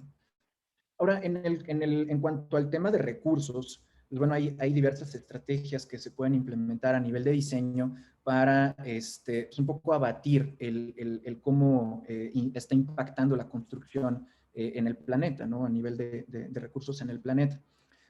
Hay una frase que maneja la certificación Living Building Challenge que a mí me gusta mucho y que justo es una de las frases que usamos con los clientes, y es que el edificio debe replicar las condiciones naturales del sitio en donde se encuentre. Y esto es replicar las condiciones naturales en cuanto a, por ejemplo, infiltración, en cuanto al agua que está consumiendo, en cuanto a la energía que va a utilizar, el impacto incluso urbano que pudiera tener, ¿no? Si se encuentra en una zona pues en donde no haya un desarrollo urbano considerable, pues que pueda replicar esas condiciones naturales del sitio también, ¿no? Entonces, en temas de agua, pues definitivamente creo que deberíamos, digo ya, el reglamento mismo lo dice, ¿no? Tenemos que implementar estrategias de tratamiento de agua. Nosotros como arquitectos, como diseñadores, deberíamos buscar irnos más allá de esos requerimientos, buscar justamente este ciclo cerrado de manejo de agua. Y no quiere decir que tengamos sistemas súper complejos de tratamiento de agua en donde tengamos que tratar también las aguas negras, que sería lo ideal, pero o sea, no tenemos que llegar a eso, ¿no? Sino entender que la gestión de agua dentro del sitio no solo implica el agua que se va a consumir, sino también el agua el agua de escorrentía, que se llama, ¿no? Es toda esta agua que escurre de las lluvias, ¿no? ¿Qué hacemos con ella? ¿La vamos a infiltrar? ¿La vamos a reutilizar? Que cuidemos que no afecte a predios contiguos a nuestro sitio. De nuevo, que todo lo que ocurre en nuestro sitio se mantenga en el terreno en el cual se ubica el edificio, ¿no? Un poco de nuevo esta analogía que hace la certificación Living Building Challenge de una flor, ¿no? Y bueno, ahora esto creo que definitivamente se presenta como un reto en cómo diseñamos los edificios, sobre todo porque estamos acostumbrados a diseñar de cierta manera, de una manera pues más tradicional, ¿no? Definitivamente eso se presenta como un reto, ¿no? Pero, y a donde yo iba con el tema de falta de información, es que justamente, o sea, más que un tema de la sociedad en general y llevándolo al ámbito profesional, pues los mismos profesionales o los que estamos involucrados en la construcción, la realidad es que no tenemos esta cultura de investigación, de pues verificar qué tipo cuál es el contenido de los materiales que estamos instalando, por ejemplo, ¿no? Ese es un claro ejemplo que a mí me gusta darle tanto a clientes como a mis alumnos, ¿no? Yo doy clases también. Entonces, algo que me gusta decirles a los alumnos es, pues, de entrada nosotros no sabemos qué contiene la pintura que estamos colocando en nuestro departamento. O sea, sí sabemos qué es qué contiene lo que vamos a comer, pero no lo que estamos respirando constantemente en nuestros espacios de vivienda. No sabemos qué contienen los muebles que compramos. No sabemos de dónde trajeron el piso, ¿no? Que era algo que comentaba ahorita el doctor Armando. No sabemos de dónde provinieron todos estos materiales. En algún momento a mí se me ocurrió hacer una compra de un objeto que en lo personal, o sea, digo, lo necesitaba, pero era muy tonto el objeto y era muy pequeño. Y una vez que vi cuál era como todo el traslado que seguía para llegar a mi casa, o sea, el producto lo mandaban me parece que de Nuevo México. De Nuevo México lo enviaron a Chicago. De Chicago se fue a Monterrey y de Monterrey me lo trajeron por tierra a la Ciudad de México. Entonces, la energía contenida de ese objeto tan pequeño, que creo que me costó 200 pesos, pero la energía contenida de ese objeto y el costo, todas estas externalidades, pues era mucho mayor que los 200 pesos que representaba ese objeto, ¿no? Entonces, creo que hacia allá deberíamos de apuntar como diseñadores y como profesionales de la construcción. Entender de nuevo que el edificio no es nada más el diseño y la construcción del mismo, sino que esto se va a extender a pues, lo que dure el edificio, ¿no? O hasta que se readecue, etcétera, ¿no?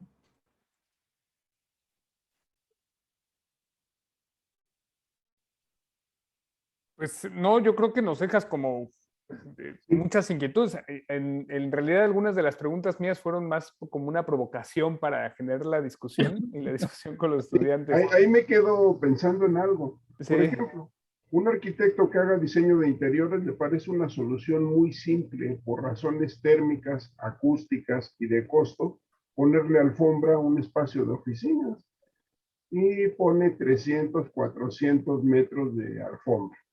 Esa alfombra sabemos que se va a desgastar, se va a ensuciar, tal vez sea lavada periódicamente de acuerdo a una programación, pero tarde o temprano, incluso antes de que esté desgastada, va a aburrirle a los de esa oficina y con toda calma van a disponer de ella como basura.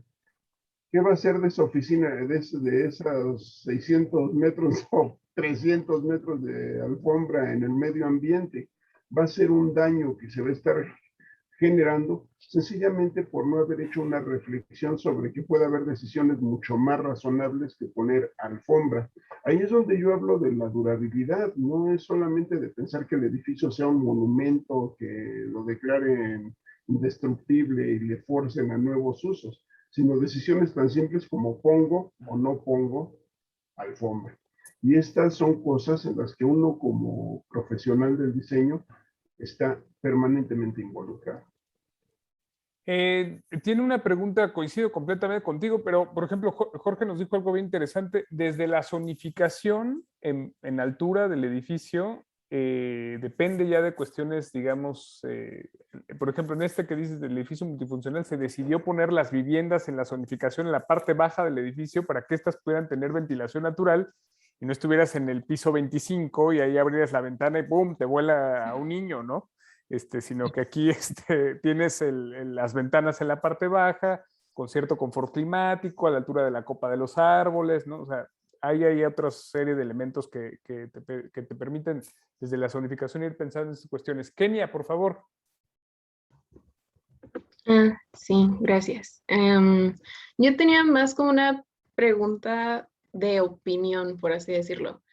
¿Cree posible una tendencia de diseño sustentable, sostenible y pues esta protección del planeta que también coexista y permita el crecimiento económico como lo concebimos actualmente de forma muy neoliberal, yo creo, con el modelo actual económico, o sea, siendo como un modelo capitalista, por lo menos como lo llevamos en México, porque por ejemplo, sé que no es como la única medida de sostenibilidad o propuesta, pero por un ejemplo, los paneles solares, y que por lo menos aquí en México, y que ha sido como un tema muy reciente en estos días, de que el presidente o la CFE de plano dicen como de que no, porque pues es energía que yo no puedo estar cobrando, entonces al final, bajo esta vista sin ecología política, siento que son como posiciones de pensamientos que no se están conectando y que incluso peor, como que una le pone el pie a la otra, ¿no? Que es como este diseño sostenible que buscamos. ¿Cree posible que exista en algún punto esta coexistencia entre ambas posturas? Qué fuerte pregunta. Pues, no sé, ahí yo estoy de acuerdo con justo lo que plantean Noam Chomsky y Naomi Klein, ¿no? O incluso este movimiento de degrowth. Si pensamos en que actualmente el desarrollo está enfocado en un crecimiento económico y que además la palabra como tal, desarrollo, representa un crecimiento continuo. A partir de lo que platicaba al inicio, de que vivimos en un mundo finito en cuanto a recursos, sí lo veo bastante difícil y complicado poder llegar a esta comunión entre sistema socioeconómico y arquitectura completamente con un enfoque regenerativo, ¿no? Sin llegar, o sea, sin llamarlo sostenible, ¿no? Pero tampoco creo que sea imposible pues, que podamos mejorar la manera en la que construimos y que de pronto pues, también se transforme la manera en la que nosotros percibimos o conceptualizamos todo el tema económico, ¿no? Yo justo el que les plantee o que les platique de este movimiento de growth es justo para que vean que pues, o sea, si hay cosas que se están haciendo, si hay acciones que se están implementando para mejorar pues, justo el cómo convive la parte, y de nuevo no me gusta hacer esta diferencia, pero bueno, sí es, o sea, cómo convive la parte de medio natural con medio humano, ¿no? O entorno natural con entorno construido. Algo que yo noto, por ejemplo, al dar clases, ahora doy clases en los primeros y últimos semestres de la carrera, pero algo que noto yo es que las nuevas generaciones tienen este enfoque y hambre de cambio. Y la verdad es que eso yo lo veo como algo muy interesante.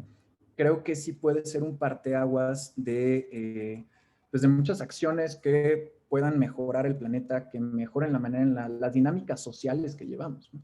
Entonces, ahí te diría, y se me olvidó como a Kenia, ahí te diría que pues les pasamos a ustedes un poco la responsabilidad de lo que ocurra hacia el final, ¿no? Pero no necesariamente que nosotros como adultos o como estas generaciones viejas dejemos de implementar estrategias, ¿no? Creo que más bien ustedes continuarán. Sí, son como tu generación, Jorge. Si fuiste mi alumno, imagínate, ¿no? No creo. Ya me hizo sentir muy viejo ahora, Samuel. No, pero era obligada la pregunta de Kenia, o sea, ante este terror que ha causado esta de reforma energética en muchos en cuestión, sobre todo ambiental, ecológica, etcétera, de apostarle al carbón, al petróleo, todo. Pero podemos seguir usando paneles solares en los edificios, yo espero que sí, ¿no? O sea, sí. Yo lo que creo es que la tecnología irá evolucionando. O sea, actualmente, digo, seguramente todos ustedes saben que los paneles fotovoltaicos, la fabricación de los paneles fotovoltaicos tiene un impacto medioambiental negativo considerable, ¿no? Yo lo que veo y de lo que estoy seguro es que las tecnologías tendrán una evolución continua y llegará un momento a partir evidentemente de la demanda que nosotros tengamos como consumidores, en que estas tecnologías lleguen a un punto de una mayor eficiencia o de 100% de eficiencia, ¿no? Por llamarlo de alguna manera. Entonces, sí, o sea, creo que poco a poco, digo, lamentablemente nos va comiendo todo lo que plantea el IPCC, ¿no? Ahí les recomiendo, echen un ojo al último reporte del IPCC. Digo, plantea un escenario bastante crítico, pero creo que en la medida en que estemos más informados, ¿no? como arquitectos, como desarrolladores inmobiliarios, como participantes en el entorno construido, pues será mejor o será mayor la implementación de estrategias y de acciones de cambio, ¿no? Sin ánimo de polemizar, no tanto contigo, Jorge, más bien con Naomi Klein y con Noam Chomsky, pero pues es muy fácil hablar de neoliberalismo, de la voracidad de las empresas transnacionales, que es cierta, de la ansia desmedida de consumo que generan los medios masivos de comunicación, del hecho de que se hagan mega cruceros para que incluso gente de clase media baja pueda recorrer el Caribe y causando una destrucción ecológica inmensa, dejando sus desechos, destruyendo arrecifes y demás. Eso es innegable. Pero pues gente que se suponía era opuesta a esto, como el gobierno soviético en los años 60, pues provocó la mayor tragedia ecológica tal vez medible por un desarrollo agroindustrial, que fue la destrucción del mar de Aral, un lago casi más grande que el estado de Chihuahua, y lo destruyeron en 20 años. Eso es algo, pero inconcebible. Y lo hizo un régimen que se suponía trabajaba a favor del pueblo. Y la mayor tragedia humana, genocida, fue producto de un desarrollo económico equivocado, el gran salto adelante en China y los a lo mejor 20, 30 o 40 millones de muertos. Entonces yo creo que el asunto es más complejo que decir que son malas las multinacionales, que sí lo son, pero creo que el problema es terriblemente complejo. Y como coincido con lo que dijo el arquitecto Aldo, en efecto, las acciones constructivas generan un enorme huella sobre el planeta. Y no puede ser de otro modo. Pero esas acciones están engendradas, pues porque somos 7,000 millones de seres humanos. Entonces, pues ojalá hubiera respuestas fáciles. Y ahí me quedo pensando, incluso usar autos eléctricos puede ser altísimamente contaminante. No podemos fabricar acumuladores que no sea contaminante su producción. No podemos usar autos eléctricos sin acumuladores. Entonces, híjole, ojalá hubiera respuestas fáciles. Ese es, siempre ahí, no te creas, Jorge, no hace falta que le responda. Ahí siempre polemizamos así en la clase y eso es a veces interesante con las y con los estudiantes.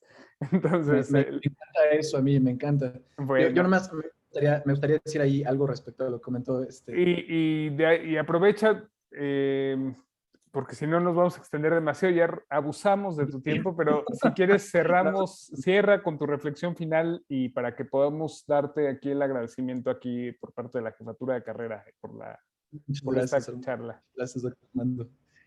Yo nada más, algo que he traído mucho en la mente, ¿no? Es, de nuevo, nos manejamos a partir de algo que nosotros volvimos tangible, de algo que es un constructo humano, que al final es el dinero, ¿no?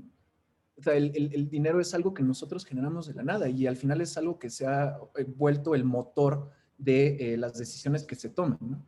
Entonces, evidentemente no creo que a corto plazo se pueda llegar a una transformación de las dinámicas socioeconómicas que llevamos. Pero si entendiéramos esa parte, o sea, de que al final es algo que nosotros creamos, de alguna manera es inexistente, creo que el enfoque que podríamos tener como profesionales, como arquitectos, etcétera, pues iría hacia otros rubros como puede ser la salud, como puede ser el bienestar, como puede ser la cuestión cultural, toda esta parte de convivencia humana, etc., etc., ¿no? Definitivamente, pues es algo que pudiera ser muy lejano e incluso, pues tal vez imposible, ¿no? Y ahí me remontaría a la respuesta o a la pregunta que hacía Kenia, ¿no? Pero pues tampoco, no sé, o sea, a mí no sé si sea por idealista o por qué, pero tampoco lo veo tan difícil, ¿no? El que podamos pues salir del problemón en el que nos metimos de crisis ambiental, ¿no? Entonces, no sé, o sea, creo que, o sea, yo sí tengo esperanza en verdad en las nuevas generaciones, verdaderamente tengo esperanza de que van a transformar el cómo se maneja el planeta y justo a partir de los comentarios que escucho de ellos, ¿no? O sea, sí creo que hay un enojo creciente sobre cómo las generaciones previas a ellos dejaron el planeta, dejaron la cuestión social, ¿no? Que no solamente es a nivel medioambiental, sino también ¿no? en estas dinámicas sociales que llevamos, ¿no? Y bueno, yo como última reflexión, pues más que nada hacia los estudiantes, ¿no? Creo que verdaderamente tienen la oportunidad de hacer muchísimas cosas.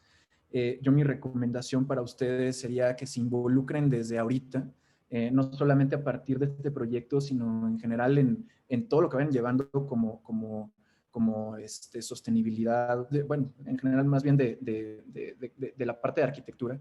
En todas estas clases que tengan, busquen meter toda esta cuestión de sostenibilidad, salud y bienestar. Creo que es importantísimo que cambiemos la manera en la que percibimos el entorno construido y que pasemos de un consumo del 50% de los recursos, que además es voraz la construcción, y pasemos más a una cuestión en donde la construcción sea un motor de regeneración del planeta o del entorno natural, ¿no?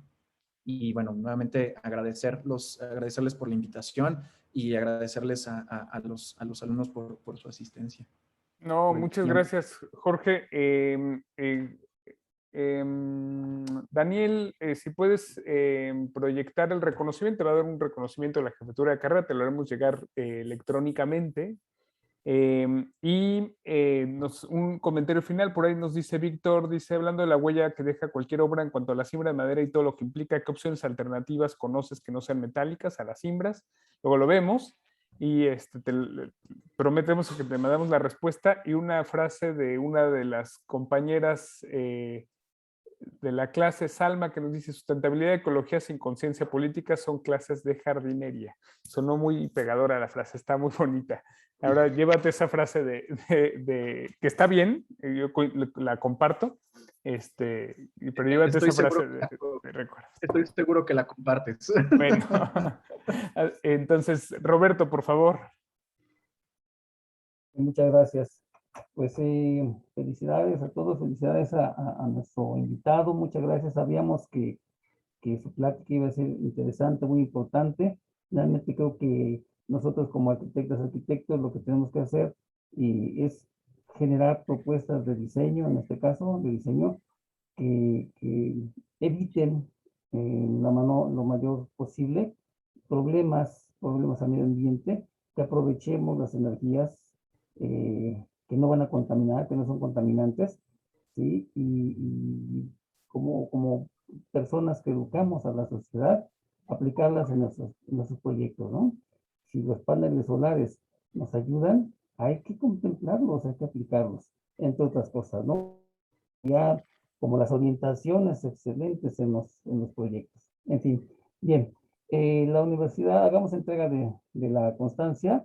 La Universidad Nacional Autónoma de México, a través de la Facultad de Estudios Superiores Aragón y de la carrera de Arquitectura, otorga la presente constancia a Jorge Escobedo por impartir la conferencia Edificios de alto desempeño, sostenibilidad, salud y bienestar en el entorno construido, llevada a cabo, obviamente a distancia, este 7 de octubre de 2021. Por mi raza hablará el espíritu. Arquitecto, muchísimas gracias. Es un honor contar contigo entre nosotros, como siempre. Y bueno, en su momento, pues seguiremos con ese proyecto que tenemos pendiente del edificio A9 de nuestra carrera de arquitectura. Muchas gracias. Muchas gracias. Despedimos la presentación en Facebook, la grabación, y muchas gracias a todos. Se queda nada más el turno vespertino con nosotros. El jefe de carrera, muchas gracias. Te dicen que muchas gracias a todos los alumnos y alumnas. Gracias, Jorge. Y muchas gracias. Estamos en contacto. Gracias. Gracias. Nos vemos. Gracias.